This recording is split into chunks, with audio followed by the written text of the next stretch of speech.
Cherry. Mr Speaker, the Leader of the House, who is always unfailingly courteous, and I pay tribute to her for that, has made some preliminary comments, and I feel I must reply to them on behalf of these benches. This deal is not in the interests of the Scots, or indeed of anyone in the United Kingdom. The last 2 years have shown that the promises made by the Leave campaign are undeliverable, and all significant analysis shows that this deal will have a massive hit on the British economy, and in particular on jobs and living standards of all our constituents across these islands. The loss of freedom of movement will in particular impact very heavily on the Scottish economy. So what I would say to the Leader of the House is it's not deal or no deal. There's a third option, and the third option is no Brexit. Today, Mr Speaker, as has been widely reported, the Advocate-General of the Court of Justice of the European Union has given his opinion in the case of Whiteman and others, including myself, against the Secretary of State for exiting the European Union. And that preliminary opinion has said that Article 50 can indeed be unilaterally revoked. Now, I wish to suggest, Mr Speaker, that this ruling might have some impact on today's proceedings, and I'll explain why in a moment. Hopefully I'll get the courtesy of a hearing, as others did.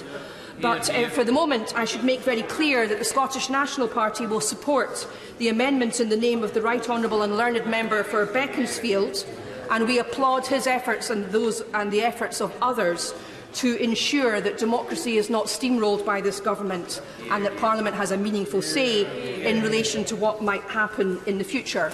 Otherwise, we are generally happy with the time allocated for the debate, and we are very pleased that the UK Government has paid attention to the letter from the leaders of the opposition parties calling for amendments to be decided on before a final substantive vote, that being the usual practice in this House.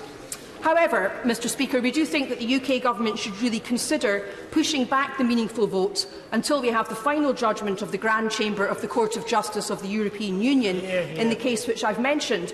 It's no surprise, Mr Speaker, to the UK Government that this decision is pending, because they've been fighting it tooth and nail for the last 8 months. But I'm very proud to say that myself, another Scottish SNP parliamentarian, 2 Scottish Greens and 2 Scottish Labour MEPs have triumphed in getting this case to the Court of Justice, and the preliminary ruling which the Grand Chamber is likely to follow. And the reason we did that, Mr Speaker, was to make sure that parliamentarians in this House would know when they came to the meaningful vote that it wasn't, as the government would have us believe, deal or no deal, that there is a third option of staying in the European Union on the current terms and conditions, a rather good deal which we currently enjoy. And that's what the Advocate-General has said today.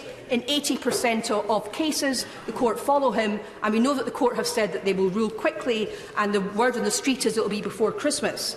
So I'm saying to the Government, will they consider postponing the meaningful vote until we know the decision of the Court of Justice? Because, as I said, it's come as no surprise to them that this decision was pending. Mr Speaker, at every turn since the Brexit vote, the UK Government have sought to marginalise Scotland and the Scottish Government and the Scottish Parliament. The Scottish Government put forward a series of compromises which have been ignored by this Government. And I am very proud to say that it will be a rich irony that it is Scottish parliamentarians and the Scottish courts who are throwing this Parliament a last-minute lifeline to reverse the madness of this decision. And I say that it will be ultimately up to the public in a second vote as to whether they reverse that madness. But I very much hope, Mr Speaker, that when Scotland becomes an independent nation-state again, and when Scotland looks to take her rightful place at Europe's top table alongside Ireland and the others, it will be remembered that it was the Scots that threw this Parliament a lifeline, and indeed the whole of the United Kingdom a lifeline. And I urge the Government to postpone this vote until MPs have that vital final decision from the Court of Justice.